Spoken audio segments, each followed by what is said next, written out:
बिस्मिल्लाहिर्रहमानिर्रहीम। अस्सलामु अलैकुम। मेरे दोस्तों, एक भाई जिनका नाम अरशद है वो अपनी शादी का वाकया बताते हैं। अरशद भाई कहते हैं कि मेरी शादी को 1 साल हो गया है। शादी के बाद से अब तक मेरा निहायत ही बुरा हाल है। मेरी बीवी एक पागल औरत है। मैं काम से थका हारा शाम के वक्त घर लौटता हूँ तो मेरे सामने मुझसे लड़ने के लिए वो तैयार खड़ी रहती है। अगर देर से आओ तो कहती है कि इतनी देर से क्यों आए हो, किससे मिलने गए थे। और अगर कभी कभार मैं जल्दी आ जाऊं तो वो कहती है कि आज जल्दी क्यों आ गए। चुनांचे अरशद भाई कहते हैं, मैंने अपनी परेशानी अपने दोस्त को बताई। मेरा दोस्त मुझे एक बुजुर्ग शख्स के पास ले गया। फिर मैंने उन बुजुर्ग शख्स को अपनी कहानी बताई और उनसे कहा कि बाबा जी, मैंने बहुत सब्र कर लिया लेकिन मेरी बीवी को कुछ समझ में नहीं आता।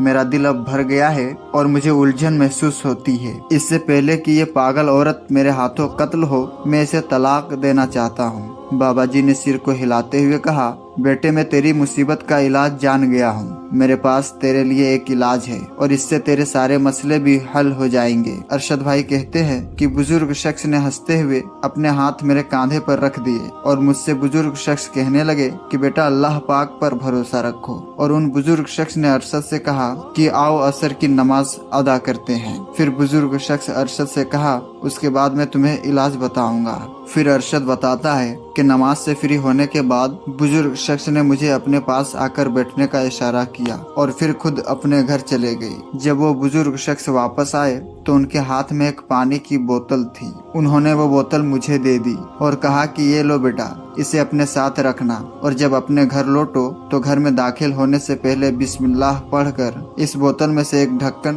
पानी भरकर मुंह में डालना है। लेकिन उस पानी के घूंट को ना तो आधे घंटे तक अपने हलक से नीचे उतारना है और ना ही पीना है। और मैं ये चाहता हूँ कि तुम ये इलाज लगातार 10 दिन तक करो। अरशद बताता है कि मैंने अपना सिर हिलाते हुए कहा, ठीक है, मैं ऐसा ही करूँगा जैसा आपका हुक्म है। अल्लाह पाक मेरी बीवी के पागलपन को इसी इलाज से शिफा दे दे। अरशद बताता है कि दूसरे दिन घर में दाखिल होने से पहले मैंने जेब से बोतल निकाली, बिस्मिल्लाह पढ़कर एक ढक्कन पानी अपने मुंह में डाला और अपना मुंह बंद कर लिया। जब मैं अपने घर में दाखिल हुआ, जब मैं अपने कमरे में जाने के लिए किचन के सामने से गुजर ही रहा था कि मेरी बीवी की नजर मुझ पर पड़ गई। बस फिर क्या था, उसने कहा कि आ गए और जो सामान मैंने मंगवाया था वो कहाँ है। तो फिर मैंने उसे वो सामान दे दिया और कमरे में चला गया ताकि इलाज का आधा घंटा गुजार सकूं। फिर दूसरे दिन घर जाने से पहले फिर वही इलाज दोहराया। बोतल में से एक ढक्कन पानी निकाला और अपने मुंह में डाल लिया और फिर अपने घर में दाखिल हो गया। आज थोड़ा सुकून था।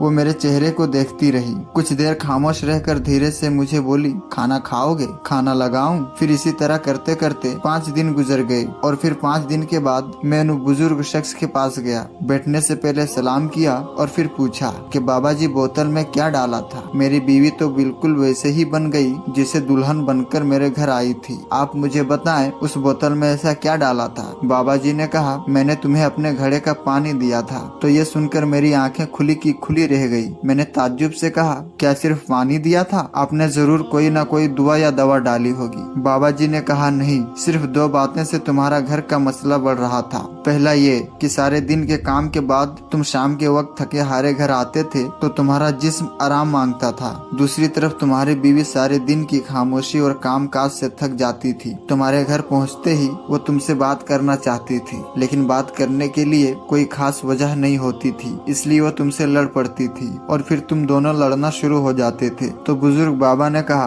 कि बेटे, तुम अपनी बीवी की बातें सुना करते, काम से वापस आकर उसका हाल पूछते। बुजुर्ग बाबा ने कहा, मैंने तो इलाज तुम्हें बोतल में बंद करके दिया था, लेकिन वो तो सिर्फ मेरे घड़े का पानी था और ये इसलिए किया था ताकि जब तुम काम से वापस आओ तो जब तक तुम्हारा मूड ठीक ना हो जाए तब तक तुम्हारे कम से कम होठ बंद रहे, और जब वो तुमसे कुछ बोल रही हो तो तुम ध्यान से उसकी बातों को सुना करो। ए बेटे, तुम्हारी बीवी का इलाज तुम्हारी तरफ से शुरू हो गया और अब तुम अपनी जिंदगी अच्छे से गुजारो। मेरे दोस्तों, अपनी बीवी को कभी दुख ना दें। मियाँ बीवी को चाहिए कि छोटी छोटी बातों पर एक दूसरे की तारीफ करें, क्योंकि इस अमल से मोहब्बत परवान चढ़ती है, मोहब्बत बढ़ती है। बीवी अपने शोहर से उस वक्त तक लड़ती है या जिद करती है जब तक उसे प्यार की उम्मीद होती है। जब उम्मीद खत्म हो जाती है तो वो लड़ना और जिद करना बंद बंद कर देती है। औरत की खुशियाँ, शरारतें, मनमानियाँ और गैर जिम्मेदारियाँ माँ बाप के घर ही होती है। ससुराल में औरत की सब्र और गैर जिम्मेदारियों का इम्तिहान होता है।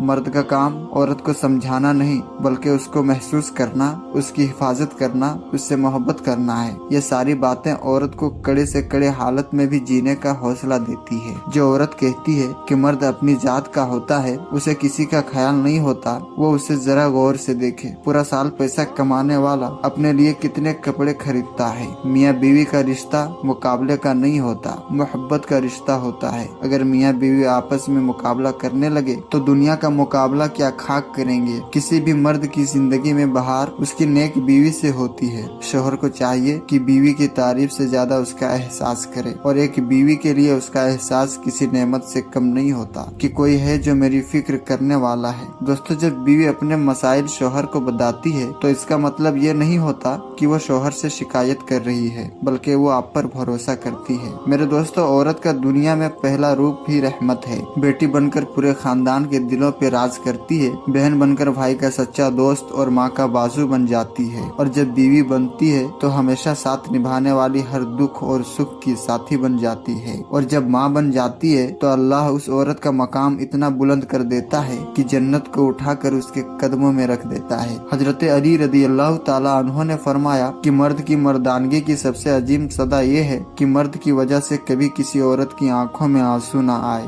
दोस्तों, मुआशरे में औरत का फितरी मकाम उसका घर है, जहाँ वो अपनी छोटी सी रियासत का मालिका है। दोस्तों, हमारे मजहब इस्लाम ने औरत को वो मकाम और वो मर्तबा अता किया है जो किसी दूसरे मजहब ने औरत को नहीं दिया। हमारे मजहब इस्लाम ने मर्द को मुआफिज करार दिया है, और ये हमारा ही मजहब इस्लाम है जिसने रिश्तों की पहचान कराई। तो मेरे दोस्तों, हम ये उम्मीद करते हैं कि हमारे आज की वीडियो आपको जरूर पसंद आई होगी। पसंद आने की सूरत में वीडियो को लाइक और शेयर जरूर कीजिएगा, और अगर चैनल पर पहली बार आए हैं तो चैनल को सब्सक्राइब कर दे और साथ में लगे बेल बटन को प्रेस कर दे, ताकि हमारी अपलोड होने वाली वीडियोस की नोटिफिकेशन सबसे पहले आप तक पहुंचे। तो फिर मिलते हैं किसी और अच्छी वीडियो के साथ। तब तक के लिए आप अपना और अपनों का बहुत ज्यादा ख्याल रखें। अस्सलामु अलैकुम।